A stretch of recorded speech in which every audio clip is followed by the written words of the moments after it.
నమస్కారం. టీవీ7 న్యూస్ కి స్వాగతం. ముందుగా ముఖ్యాంశాలు.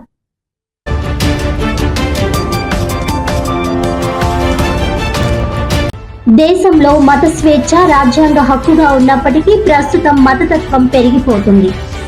కూటమి ప్రభుత్వం అధికారంలోకి వచ్చాక దేశంలోనూ రాష్ట్రంలోనూ మైనారిటీలపై అరాచకాలు మరింతగా పెరిగిపోతున్నాయన్న వైఎస్ఆర్సీపీ క్రిస్టియన్ సెల్ రాష్ట్ర president Bollavarapu John Wesley.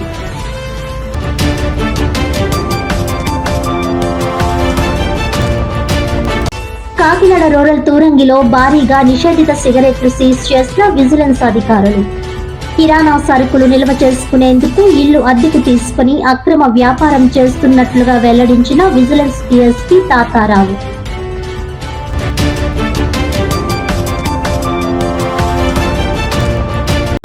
Kakinada MSN చార్టీస్ లో ఘనంగా విద్యాదాత మల్లాడి సత్యలింగ నాయకర్ వర్ధంతి.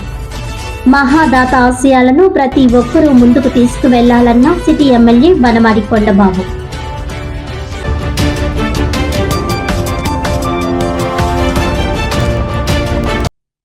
ఇక డీటెయిల్స్ చూస్తే, దేశంలో మత స్వేచ్ఛ రాజ్యాంగ హక్కుగా ఉన్నప్పటికీ ప్రస్తుతం మతతత్వం పెరిగిపోతుందని, దేశంలోనూ రాష్ట్రంలోనూ మైనారిటీలపై జరుగుతున్న అరాచకాలు ప్రజాస్వామ్య వ్యవస్థను ప్రశ్నిస్తున్నాయని వైఎస్ఆర్సీపీ క్రిస్టియన్ సెల్ రాష్ట్ర ప్రెసిడెంట్ బొల్లవరపు జాన్ వెస్లీ ఆవేదన వ్యక్తం చేశారు.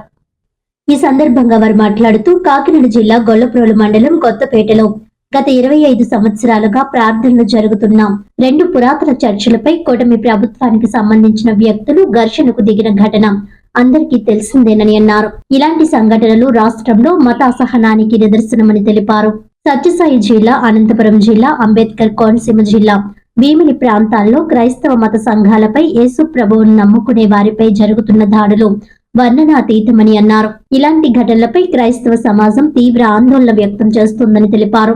ఈ విలేకరుల సమావేశంలో పలువురు వైఎస్ఆర్సీపీ నేతలు పాల్గొన్నారు. మంగళవారం జగ్గంపేటలోని వైఎస్ఆర్సీపీ కార్యాలయంలో నిర్వహించిన విలేకరుల సమావేశంలో వైఎస్ఆర్సీపీ రాష్ట్ర ఉపాధ్యక్షుడు కె జాన్ వెస్లీ, కాకినాడ జిల్లా వైఎస్ఆర్సీపీ క్రిస్టియానిటీ సెల్ అధ్యక్షుడు జడల జాషువాగిరి, వైఎస్ఆర్సీపీ క్రిస్టియానిటీ రాష్ట్ర కార్యదర్శి మార్తా శ్రీధర్ తదితరులు పాల్గొన్నారు. నియోజకవర్గమైన పిఠాపురంలోనే గొల్లప్రోలులో కొత్తపేట అనే వీధిలో 2 పురాతనమైన చర్చిలు, 25 సంవత్సరాలుగా అక్కడ ఉన్న చర్చిలు. అందులో ఒకటి పెంతెకోస్తు చర్చి, రెండోది చిన్నమంద చర్చ్. ఆ రెండిటి చర్చిలకి సంబంధించి అక్కడున్న ఏదైతే ఈ మతతత్వానికి వ్యతిరేకంగా పోరాడుతున్న కొంతమందిని పోగేసుకొని ఆర్ఎస్ఎస్ మరియు ఈ కూటమిలోని పార్టీలకు సంబంధించిన వ్యక్తులు ఆ 2 చర్చిలకు వెళ్ళి ఆదివారం ఆరాధన జరుగుతుంటే, ఇది డిసెంబర్ 20వ తారీఖున జరిగింది. ఆ చర్చిలో గొడవ చేసి అక్కడ అల్లరి పెట్టి ఆ చర్చికి తాళాలు వేయడం జరిగింది.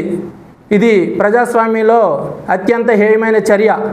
ఎందుకంటే మత స్వేచ్ఛను భారత రాజ్యాంగంలోని ఆర్టికల్ 25 నుంచి 28 వరకు కూడా ఎంతో విశదంగా విపులీకరించడం జరిగింది.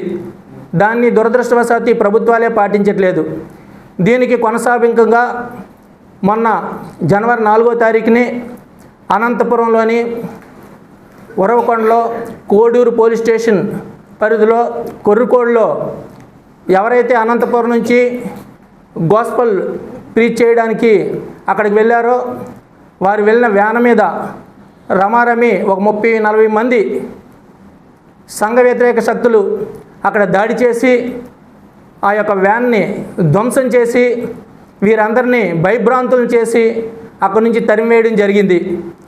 తర్వాత పోలీస్ స్టేషన్కి వెళ్ళి కంప్లైంట్ ఇచ్చినా కూడా ఏదో నామమాత్రంగా కంప్లైంట్ తీసుకొని కొంతమందిని అరెస్ట్ చేయడం జరిగింది. దాడిలో పాల్గొన్న వాళ్ళని ఎవరిని కూడా పూర్తి స్థాయిలో అరెస్ట్ చేయడం అయితే జరగలేదు.